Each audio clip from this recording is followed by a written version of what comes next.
오늘 본문 말씀을 통해 하나님을 기쁘시게라는 제목으로 함께 말씀을 나누겠습니다. 종교는 사람이 만들었습니다. 그래서 종교의 주인은 사람입니다. 사람이 만든 종교의 특징 중 하나는 필요할 때만 찾는다라는 것이죠. 예를 들어서 내가 꼭 이루고 싶은 소원이 있다거나, 아니면 마음이 불안해졌다거나, 기댈 곳이 필요하다거나, 그리고 여러 가지 문제들을 해결하고 싶을 때, 그럴 때 절실하게 찾습니다. 그리고 문제가 해결되면 더 이상 찾지 않습니다. 자, 만약에 우리가 하나님을 이런 식으로 믿는다면 어떨까요? 내가 필요할 때만 하나님을 찾고, 문제가 생겼을 때만 찾고, 공허한 마음을 채우기 위해서, 혹은 성공이나 어떤 목적을 이루기 위해서만 하나님을 찾는다면, 물론 하나님은 우리의 필요를 채워주시는 분이 맞습니다. 언제나 우리에게 은혜 베푸시고 또 복을 주시고 또 우리의 연약함을 아시고 긍휼히 여겨 주시는 분이시죠. 하지만 하나님이 내게 그렇게 은혜와 긍휼과 복을 베푸시는 건 나를 사랑하기 때문이지 단순히 필요를 채워주는 은혜의 자판기가 아닙니다. 하나님을 종교로 믿으면 은혜의 자판기로 생각해서 거래를 하려고 할 것입니다. 하나님, 기도했습니다. 내게 은혜를 내어 놓으세요. 하나님, 내가 예배했습니다. 자, 이제 복을 내어 놓으세요. 하나님, 오늘은 내가 성경을 30장이나 읽었습니다. 이제 내게 평안을 내어 놓으세요. 이렇게 되겠죠. 하지만 기독교는 종교가 아닙니다. 왜냐하면 사람이 만든 것이 아니기 때문입니다. 사람이 만든 종교와 하나님의 차이는 바로 인격적 교제에 있습니다. 종교는 사람이 만든 존재여서 생명이 없습니다. 하지만 하나님은 살아계시기 때문에 관계를 만들 수 있고 교제를 할 수 있는 분입니다. 이것이 종교와 하나님의 가장 큰 차이입니다. 이 부분에 관해 성경이 어떻게 말씀하고 있는지 우리 함께 보도록 하겠습니다. 먼저 다른 종교, 그러니까 우상에 관한 말씀을 보겠습니다. 시편 135편 15절로부터 17절입니다. 열국의 우상은 은금이요 사람의 손으로 만든 것이라. 입이 있어도 말하지 못하며 눈이 있어도 보지 못하며 귀가 있어도 듣지 못하며 그들의 입에는 아무 호흡도 없나니. 맞습니다. 사람이 만든 우상의 호흡이 어디 있겠습니까? 입이 있어도 말할 수 없고, 눈이 있어도 볼 수 없고, 귀가 있어도 듣지 못하지요. 그러니 인격적 교제는 불가능합니다. 어떤 관계도 만들어갈 수 없습니다. 반면에 하나님에 관해서는 어떻게 말씀하실까요? 출애굽기 3장 14절 우리 같이 한 목소리로 읽어보겠습니다. 시작. 하나님이 모세에게 이르시되 나는 스스로 있는 자이니라. 아멘. 하나님이 어떤 존재인가를 드러내셨습니다. 나는 스스로 있는 자다. 스스로 있다라는 건 누구에 의해서 만들어진 존재가 아니라는 거죠. 그래서 기독교는 종교가 아니라고 말씀을 드린 겁니다. 그리고 있다, 스스로 있는 자다 할 때 있다라는 것은 살아있다라는 뜻입니다. 하나님은 살아계시기 때문에 사람과 인격적 교제가 가능한 겁니다. 이것이 우상과 하나님의 차이입니다. 다른 종교와 하나님의 차이점이죠. 자, 그렇다면 살아계신 하나님과 인간이 어떻게 교제가 가능한 걸까요? 창세기 1장 27절을 보겠습니다. 하나님이 자기 형상 곧 하나님의 형상대로 사람을 창조하시되 남자와 여자를 창조하시고. 하나님이 하나님의 형상을 따라 사람을 만드셨습니다. 그뿐만 아니라 창세기 2장 7절을 보면 사람을 완성하실 때 하나님의 호흡과 영을 불어 넣으셨습니다. 하나님의 호흡으로 숨을 쉬게 하시고 하나님의 영으로 살아있는 영적 존재가 되게 하셨습니다. 인간은 이렇게 하나님의 형상과 하나님의 호흡과 하나님의 영을 가졌습니다. 이 모든 것이 하나님의 것입니다. 그러니까 하나님과 공통 분모를 갖게 하셔서 영적으로 교제가 가능하게 하신 것이죠. 우상은, 그러니까 종교는 일방적입니다. 일방적이라는 것은 그저 사람이 필요하면 찾아가고 필요 없으면은 버리는 존재라는 뜻이죠. 그러나 하나님은 일방적이지 않으시려고 모든 인간에게 하나님의 호흡과 영과 형상을 주신 겁니다. 만약에 하나님을 생명이 없는 우상처럼 대한다면, 그저 종교적 형식과 종교적 거래로만 하나님을 대하려고 한다면 그건 살아계신 하나님에 대한 모독입니다. 여러분 생각해 보십시오. 살아있는 사람을 죽은 사람처럼 대하면 어떨까요? 그것 자체가 인격적으로 무시하는 처사잖아요. 마찬가지로 살아계신 하나님을 다른 종교나 죽은 우상처럼 대한다면 그건 하나님을 무시하는 겁니다. 살아계신 하나님이요, 많이 속상하실 거예요. 하나님은 종교가 아닙니다. 필요할 때만 찾는 존재가 아니라 언제든 우리와 나와 소중한 교제를 만들기 원하십니다. 그 소중한 교제에서 흘러나오는 관계의 기쁨을 얻기 원하신다라는 것이죠. 관계의 기쁨, 하나님이 우리에게 원하시는 모습입니다. 스바냐서 3장 17절을 보죠. 그가 너를 아주 기쁘게 여기시며 너를 말없이 사랑하시고 너 때문에 노래를 부르며 즐거워하실 것이다. 자, 이 말씀에 너라는 단어에 자기 이름을 넣어서 함께 우리 봉독해 봅시다. 여기서 그는 하나님을 말씀하시는 거니까 그 하나님이 은기를 아주 기쁘게 여기시며, 이렇게 자기 이름을 넣어서 뭐 은기라고 불러주시면 더 좋고요. 자, 그렇게 17절 우리 하나님이서부터 시작해 보겠습니다. 시작. 하나님이 은기를 아주 기쁘게 여기시며 은기를 말없이 사랑하시고 은기 때문에 노래를 부르며 즐거워하실 것이다. 아멘. 중간중간 은기가 들어가서 아주 좋습니다. 사람들에 의해서 기쁨을 얻으시고 그 사람을 사랑하시고 그 사람 때문에 즐거워하시는 것, 이것이 하나님이 원하시는 교제입니다. 이건 오롯이 관계의 기쁨에서만 얻어질 수 있는 것이죠. 하나님이 이걸 위해서 사람을 창조하시고 여러분을 창조하신 겁니다. 이사야서 43장 21절을 보면 이 백성은 내가 나를 위하여 지었다 라고 분명히 말씀하십니다. 지었다라는 이 말은 어떤 목적을 가지고 그릇을 만드는 토기장이의 행위를 이야기합니다. 토기장이가 그릇을 만들 때에 이 그릇은 밥을 담으려고 만들어야지, 이 그릇은 반찬을 담으려고 만들어야지, 이렇게 목적을 가지고 만드는 것과 마찬가지라는 것이죠. 하나님께서 우리를 만드신 것, 하나님께서 나로 인해 기쁨을 이기지 못하시려고, 나를 너무 사랑하시려고, 그리고 나를 기쁘게 여기시려고 만드셨다라는 것입니다. 다른 종교나 우상은 사람을 위해 존재하지만 기독교는 반대로 사람이 하나님을 위해 존재합니다. 이것이 기독교의 정체성이요, 우리가 존재하는 목적입니다.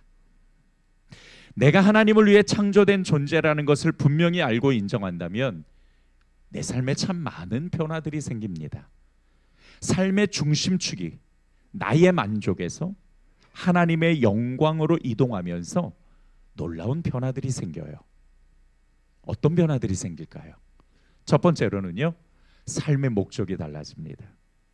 여러분 침례 받으실 때 소요리 문답을 배우셨을 텐데, 소요리 문답 첫 번째 문항에 보면 사람의 제일 되는 목적은 무엇입니까? 라고 질문을 합니다. 이 질문의 답은 사람의 제일 되는 목적은 하나님을 영화롭게 하는 것과 영원토록 그를 즐거워하는 것입니다. 입니다. 맞습니다. 우리의 삶의 목적은 하나님을 기쁘게 하는 것이요, 하나님을 즐거워하는 것입니다. 따라서 합시다. 내가 존재하는 목적은 하나님을 기쁘게 하고 즐거워하는 것입니다. 여러분 꼭 기억해야 됩니다. 우리는 애초에 이렇게 하나님을 위해 존재하는 사람입니다. 또 어떤 변화가 있을까요? 두 번째는 인생을 해석하는 관점이 달라집니다. 인생의 주어가 나였을 때는 오롯이 나를 위해서만 살았을 뿐만 아니라 고난이 생겼을 때 그 고난은 내 행복을 빼앗아가는 저주이자 실패였었죠. 하지만 인생의 주어가 하나님으로 바뀌면 고난은 하나님의 영광을 드러내는 신비한 통로이자 또한 나를 성숙하게 만드시는 은혜의 손길로 해석하게 됩니다. 그러니까 인생을 해석하는 관점이 달라지지요. 세 번째, 세상의 집착을 버리고 예배자로 거듭나게 됩니다. 사람들이 왜 우상을 만들었을까요? 세상을 통제하고 싶기 때문이었습니다. 내가 원하는 것을 갖고 싶어서, 이루고 싶어서, 세상이 나를 중심으로 움직여야 한다라는 그 교만한 생각으로 내 주위에 있는 모든 걸 내 중심으로 만들고 싶었던 거죠. 하지만 내 인생의 목적이 하나님께 있다라는 것을 인정하면 비로소 하나님의 손길에 내가 통제당하는 존재로 살게 됩니다. 말이 통제당하는 거지 하나님이 내 인생을 주관하시고 만들어 가시는 놀라운 은혜를 경험하게 되는 것입니다. 여러분, 자녀가요, 부모와 좋은 관계를 가지고 인격적 교제를 하면 부모의 마음이 얼마나 흡족하고 기쁘겠습니까? 그런 부모는요, 가만히 있지 않습니다. 뭐라도 하나 더 해주려고 하죠. 하나님도 마찬가지입니다. 하나님은 하나님을 기쁘게 하는 사람에게 가만히 계시지 않습니다. 하나님이 창조하신 목적대로 살려고 몸부림치는 사람에게 가만히 계시지 않아요. 더 큰 은혜와 복을 주셔서 하나님과 함께 더 나은 삶을 살아가게 하시지요. 그러면 하나님도 행복하고 나도 행복하게 되는 것입니다. 자, 저를 따라서 고백해 주세요. 하나님을 기쁘게 하면 나도 행복해진다. 사람이 창조된 목적으로만 살아간다면 모두가 행복한 삶을 살 수 있습니다. 물론 여러분, 행복하다고 해서 고난이 없다거나 어려움이 없다라는 뜻은 절대로 아닙니다.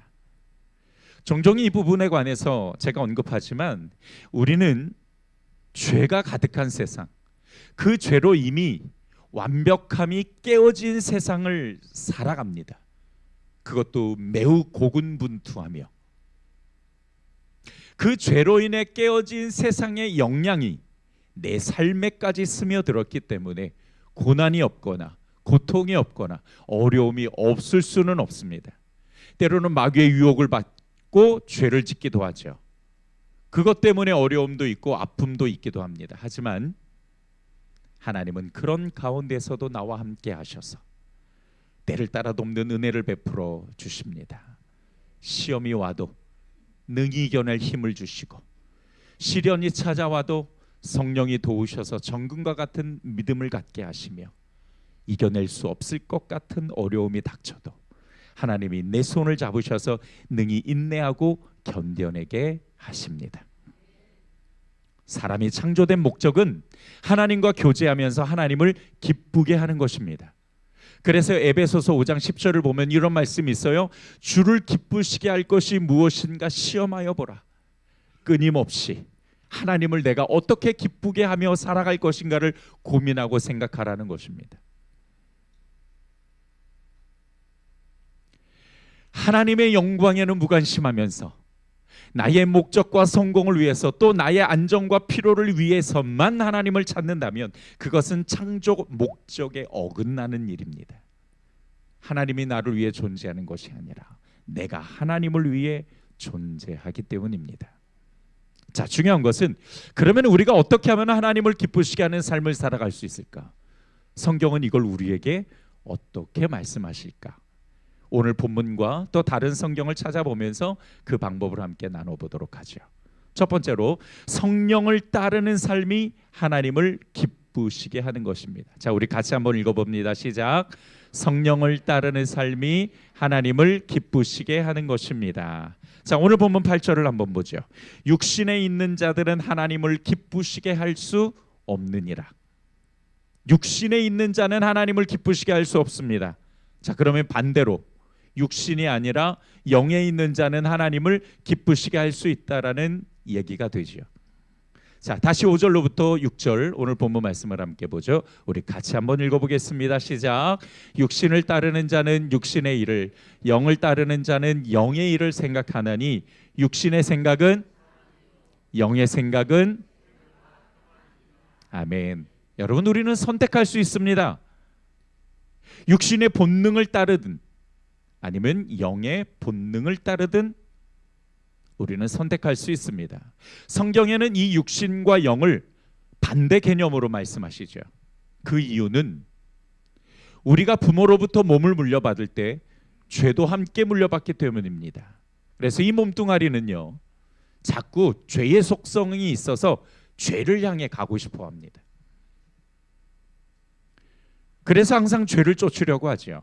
하지만 하나님이 내게 주신 하나님의 영은 하나님의 것이기 때문에, 하나님이 주셨기 때문에 본능적으로 하나님을 향해 가려고 합니다. 하나님의 음성을 듣고 싶어하고, 하나님과 교제하고 싶어하고, 하나님을 느끼고 싶어하고, 하나님의 말씀을 보고 싶어 하죠.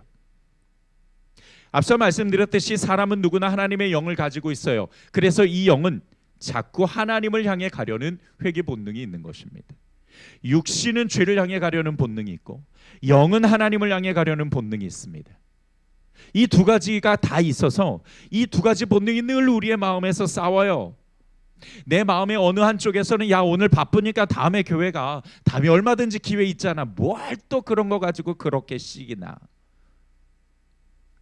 또 어느 한쪽에서는 안 돼, 하나님께서 나를 창조하시고 또 나를 살리셨는데 당연히 하나님을 우선해야지. 가서 예배하고 영적으로 하나님을 만나고 내 삶의 초점을 다시 하나님을 바라보게 해야지. 하나님과 교제해야지. 그게 맞는 거잖아 라고 그렇게 내 안에서 또 외칩니다. 육신의 생각을 따를 거냐, 영의 생각을 따를 거냐, 우리는 늘 갈등을 겪곤 하죠. 그런데 6절에서 어떻게 말씀하십니까? 육신의 생각은 사망이요 영의 생각은 생명과 평안이니라. 사망이 있는 곳에 하나님이 계실 수가 없습니다. 당연히 하나님을 기쁘게 할 수 없지요. 육신을 따른다라는 것은 그런 겁니다. 하지만 영의 생각을 따르면 하나님을 기쁘시게 할 수 있습니다. 자, 그러면 영의 생각을 따른다라는 게 좀 더 구체적으로 어떤 건지 우리가 정확하게 짚어야 합니다. 자, 이 부분에 관해서 성경이 말씀하시는 것을 제가 정리해 보면, 예수님을 믿으면 누구나 다 성령을 받아요. 뭘 받는다고요? 분명히 받습니다. 그 성령이 여러분 안에 계신 줄 믿으시기 바랍니다. 그 성령이 나와 함께 하십니다. 성경을 보게 되면 그 성령은 내 몸 안에, 내 영과 더불어 존재하신다고 말씀하세요. 자, 근데 여러분 몸 안에 여러분의 영이 있다라는 것을 혹시 느끼십니까?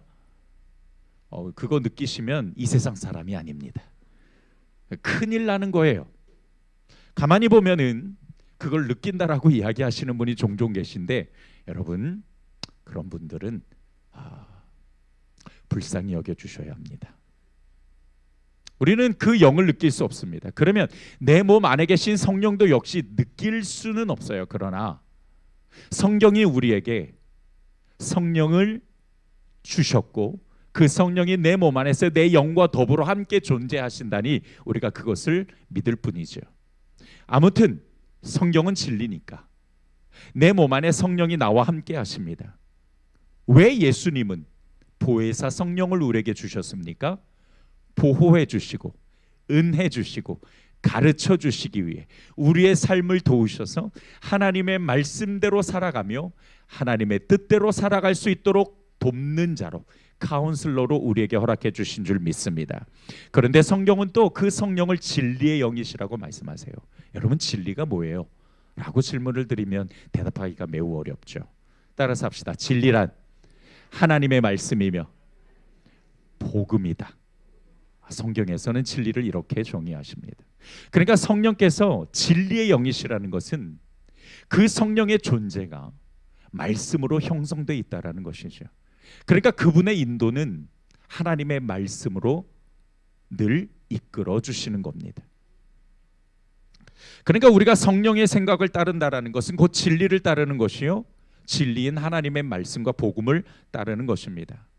자, 그러면 여러분, 내 안에 계신 성령께서 나를 진리로 이끌어 가시고 진리로 인도하실 텐데, 그 진리를 우리가 어떻게 분별하죠?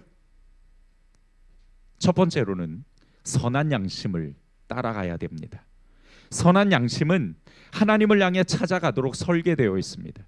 하나님께서 세상을 만드실 때에 하나님의 능력과 하나님의 신성으로 만드셨다라고 말씀하시거든요. 이 신성이라는 것이 뭐냐면 하나님의 성품을 이야기해요. 하나님이 여러분을 만드실 때에 본능적으로 하나님을 느낄 수 있고 하나님을 발견할 수 있도록 하나님의 신성을 여러분 안에 툭 하고 넣어 놓으셨어요. 그게 뭐냐? 양심입니다. 그래서 사람은 본능적으로 옳고 그름을 분별할 수 있도록 설계되어 있어요. 이 양심을 선하게 쫓아가다 보면은 바로 그곳에 하나님의 계십니다. 진리의 길을 찾을 수 있습니다. 두 번째로는 진리인 성경 말씀을 알아야 합니다. 성경 말씀을 알아야 진리를 알 수 있고 그 진리로 인도하시는 성령이 어디로 우리를 이끌어 가시는지를 알 수가 있습니다. 진리가 없으면 성령께서 인도하실 게 없어요. 그러니까 고민하시다 어느 때는 찬송으로 주시기도 하고 어느 때는 사람을 통해서 또 어느 때는 사건을 통해서 어느 때는 여러 가지의 내 안에 있는 생각과 마음을 통해서 인도하시기도 하죠. 그러나 중요한 것은 내 안에 있는 진리가 있어야 그 진리를 가지고 우리에게 가르치시고 우리를 인도해 주십니다. 그래서 여러분이 하나님의 말씀을 읽으셔야 하고 들으셔야 하고 또 이렇게 설교 시간에 듣는 이 말씀을 여러분들의 마음과 여러분들의 삶의 중심에 진리로 새겨 두셔야, 그래야 그 진리를 성령님이 생각나게 하셔서 필요한 때에 적세적소에 진리로 이끌어 주시는 줄 믿으시기 바랍니다. 세 번째로 성령님이 나에게 어떻게 말씀하시는지 귀를 기울이셔야 합니다. 양심을 통해서든 지식을 통해서든 생각을 통해서든 분명하게 성령께서 감동을 주실 거예요. 왜? 여러분이 그리스도인이라면 분명히 성령을 받으시고 그 성령을 통해 하나님의 뜻대로 살아갈 수 있도록 인도하실 거니까 어떤 방법을 통해서든 내게 말씀을 하실 텐데 그 감동을 주실 때 여러분 귀를 기울이셔야 합니다. 귀를 기울인다라는 것은 관심을 갖는 거예요. 그래서 우리는 수시로 성령님과 대화하고 교제해야 됩니다. 성령님 내 안에 계시죠? 성령님, 오늘도 성령님이 거하고 계신 이 몸을 내가 거룩하고 성결하게 잘 관리하겠습니다. 성령님, 이럴 때는 내가 어떻게 해야 될까요? 성령님 가르쳐 주세요. 말씀해 주세요. 성령님 감동 주세요. 그렇게 수시로 성령님께 묻고 성령님이 내게 어떻게 말씀하시는지를 꼼꼼하게 관심을 갖고 기울여야 합니다. 그러니까 보통 우리가 성령님께 묻는 것까지는 잘 하시는 분이 계세요. 근데 그분이 어떻게 말씀하시는지 관심을 기울이지 않는 바람에 그 메시지를 그냥 스쳐 지나가고 깨닫지 못하시는 분들도 계시더라고요. 그래서 우리는 늘 성령님께 관심을 가지고 있어야 합니다. 그렇게 성령님이 주시는 생각을 따라 살아갈 때 그것이 바로 하나님을 기쁘게 하는 삶이 되는 것입니다. 두 번째로 예수님을 섬기는 것이 하나님을 기쁘시게 하는 것입니다. 자, 우리 자막 같이 한번 읽어봅니다. 시작. 예수님을 섬기는 것이 하나님을 기쁘게 하는 것입니다. 아멘. 여기서 섬긴다라는 이 단어는 종과 주인 사이에 쓰는 단어입니다. 자, 오늘 로마서 14장 18절 말씀을 함께 보겠습니다. 이로써 그리스도를 섬기는 자는 하나님을 기쁘시게 하며 사람에게도 칭찬을 받느니라. 예수님을 섬기는 것이 하나님을 기쁘시게 하는 건데요. 여러분, 앞서 말씀드렸듯이 이 섬긴다라는 단어는 주인과 종의 관계에서 쓰는 단어입니다. 그러니까 우리가 예수님을 섬긴다라는 것은 예수님이 나의 주인입니다 라고 예수님을 따르는 것입니다. 여러분, 예수님을 섬기는 것과 교회를 다니는 것은 다른 차원의 것입니다. 교회를 다녀도 예수님을 주인으로 모시지 않는 사람이 있습니다. 자신이 삶의 주인이 되어 자기 뜻대로 육신의 생각대로, 육신의 그 욕심을 따라 살아가는 사람들이 정말 많아요. 교회를 다니는 것이 중요하기도 하지만 거기서 끝을 맺는 것이 아니라 정말 우리의 삶의 주인이 누군지를, 내가 예수님을 섬기는 삶을 살아가고 있는가를 점검할 수 있어야 합니다. 예수님을 섬기는 삶은 다른 것이 아니라 자기를 위해 살아가는 것이 아니라 예수님을 위해 살아가는 것이죠.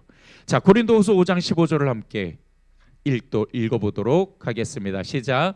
그가 모든 사람을 대신하여 죽으심은 살아있는 자들로 하여금 다시는 그들 자신을 위하여 살지 않고 오직 그들을 대신하여 죽었다가 다시 살아나신 이를 위하여 살게 하려 함이니라. 아멘. 여러분, 예수님이 십자가에서 내 죄값을 대신 치르셨어요. 대신 치르셨다라는 이 단어는 값을 주고 샀다라는 뜻입니다. 자, 이제 은기는 내 거야 라고 예수님이 값을 지불하고 사셨으니까 이제 내 인생은요, 나를 위해 사는 것이 아니라 누구를 위해 산다고요? 예수님을 위해 사는 삶이 된 것입니다. 그러니까 내 삶은 내가 주인이 아닙니다. 여러분, 예수님을 믿는다라는 것은요, 그냥 내가 교회를 다니는 것이 아니라 내 인생이 주인이 나에게서 예수님에게로 옮겨졌다라는 것을 인정하고 내가 예수님을 섬기며, 즉 예수님이 주인이신 예수님의 뜻대로 살아가는 것, 그것이 예수님을 믿는다라는 뜻입니다. 자, 여기서 한 걸음 더 나아가서 좀 더 구체적으로 함께 알아보죠. 그럼 예수님이 나의 인생의 주인 되어 사는 건 어떻게 살아가는 것이냐? 성경은 이에 대해서 참 많은 말씀을 주시는데 우리 세 가지만 압축해서 한번 말씀을 드려보도록 하죠. 첫 번째, 예수님을 주인으로 모시고 살아간다라는 건, 따라서 합시다, 예수님을 닮아가는 것이다. 자, 여러분, 예수님을 섬긴다라는 건 예수님을 따르는 거예요. 근데 이 따른다라는 것은 그냥 시키는 것만 하는 것을 이야기하는 것이 아니라 예수님을 닮아가는 것을 이야기합니다. 여러분, 예수님은 내 안에 나와 함께 성령을 통해서 존재하고 계시는데요, 그 예수님을 우리가 주인으로 모시고 살아간다라는 것은 내가 예수 그리스도와 함께 하면서 그분의 영향을 받아 나의 삶이, 나의 인격이, 그리고 나의 목적이 변화되는 것을 이야기합니다. 두 번째로, 예수님의 몸인 교회를 섬기는 거예요. 예수님을 섬긴다라는 것은 내가 예수님을 닮아가는 것이고, 두 번째로 교회를 섬기는 것입니다. 성령님이 주신 은사를 통해, 또 여러 가지 봉사를 통해 내가 교회를 섬기는 것을 이야기합니다. 세 번째로, 약자를 돕는 것입니다. 예수님은 세상의 약자들을 특별히 생각하셨어요. 그뿐만 아니라 하나님의 율법을 두 가지 강령으로 압축해 주실 때도 하나님을 사랑하고 이웃을 사랑하라고 말씀하셨죠. 뿐만 아니라 이 약자들을 예수님은 자신으로 표현하시기도 했습니다. 그래서 우리가 예수님을 섬긴다, 예수님을 위해 살아간다라는 것은 곧 세상의 약자들을 관심을 갖고 그들을 돕는 것을 이야기합니다. 이것이 바로 예수님을 섬기는 것입니다. 세 번째로, 믿음이 있어야 하나님을 기쁘시게 할 수 있습니다. 히브리서 11장 6절을 한번 보도록 하죠. 믿음이 없이는 하나님을 기쁘시게 하지 못하나니. 다시 말하면 우리가 하나님을 기쁘시게 하는 삶을 살아가려면 우리가 믿음으로 사는 삶이 되어야 하는데, 믿음으로 산다라는 것이 뭐냐? 다시 한번 히브리서 11장 6절을 좀 비춰주세요. 믿음으로 살아간다라는 건 하나님께 나아가는 자는 반드시 그가 계신 것과 또한 그가 자기를 찾는 자들에게 상 주시는 이심을 믿어야 할지니라. 우리가 가져야 될 믿음의 내용이 이겁니다. 아, 하나님 살아계시구나. 또한 내가 하나님을 찾아가서 하나님과 교제할 때에 하나님 나를 만나주시는 상을, 보상을 내게 주시는구나 라는 것입니다. 여러분, 만약에 내 자녀가 나를 믿지 못하고 의심하면 어떨까요? 신뢰가 무너지죠. 신뢰가 무너진 자리에서는 그 관계는 고통이 따를 뿐입니다. 마찬가지로 우리가 하나님을 믿는다라는 것은 하나님을 의심하지 않고 하나님을 신뢰하며 살아가는 것입니다. 그 신뢰가 바로 믿음입니다. 하나님이 살아계심을 믿고 신뢰할 때에 하나님이 그것을 기뻐하시며 우리에게 또한 은혜를 베푸시고 그렇게 하나님과 함께 행복한 삶을 살아갈 수 있도록 인도해 주시는 것.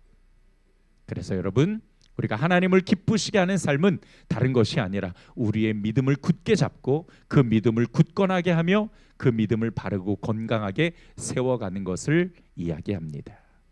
말씀을 정리하겠습니다. 우리가 왜 존재할까? 우리는 하나님을 기쁘시게 하며 또 하나님과 영적으로 교제하기 위해 존재합니다. 자, 그러면 우리가 어떻게 하나님을 기쁘시게 할까? 첫 번째로는 육신의 본능을 선택하지 않고 나와 함께 하시는 성령을 쫓아 살아가는 것. 그 성령은 진리를 인도해 주실 거니까 우리 안에 하나님의 말씀 그 진리를 깊이 새겨서 나를 진리로 인도하실 때 순종하며 살아가는 것.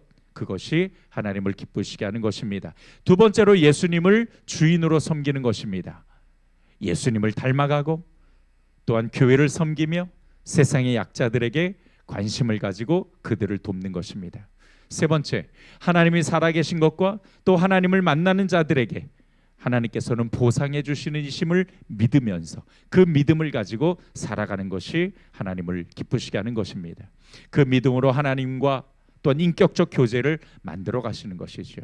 자, 아까 히브리서 11장 6절에 보게 되면은 하나님께 나아가는 자는 이라고 이야기를 하는데 여기 나아간다라는 것은요, 하나님과 교제한다라는 뜻입니다. 그러니까 우리가 하나님과 교제하기 위해서는 하나님이 살아계시는 것을 내가 믿어야 하고 그 신뢰를 가지고 하나님과 인격적인 깊은 교제를 만들어 갈 때에 하나님이 나를 찾아와 주시고 만나 주심으로써 은혜 베푸시는 놀라운 보상을 경험할 수 있다라는 것이죠. 이 세 가지가 바로 하나님을 기쁘시게 하는 삶입니다. 우리가 이렇게 하나님을 기쁘시게 할 때에 하나님은요, 그 기쁨을 받으시는 걸로 끝나지 않고 또 그 기쁨을 우리에게 나눠 주십니다. 하나님과의 그 관계의 기쁨, 그 관계의 기쁨이 우리에게도 있을 때에 비로소 우리의 삶이 지금보다 더 행복해질 수 있다는 것을 여러분 믿으시고 하나님을 기쁘시게 하는 우리의 삶의 목적과 존재를 분명히 찾아 이번 한 주도 하나님을 기쁘시게 하는 성도들이 되기를 주님의 이름으로 축복합니다. 좋으신 아버지 하나님 감사합니다. 오늘 말씀을 통해서 우리가 왜 존재하고 또 우리가 어떻게 삶을 살아가야 되는지를 말씀해 주십니다. 하나님을 기쁘게 하며 또 하나님과 인격적 교제를 통해서 우리가 하나님을 기쁘시게 할 수 있도록 인도하여 주시옵소서. 오늘 주신 말씀을 우리가 깊이 기억하며 또 한 주간 이 말씀을 붙잡고 살아갈 수 있도록 하나님을 기쁘시게 하는 삶을 살아갈 수 있도록 인도하여 주시옵소서. 예수님의 이름으로 기도드렸습니다. 아멘.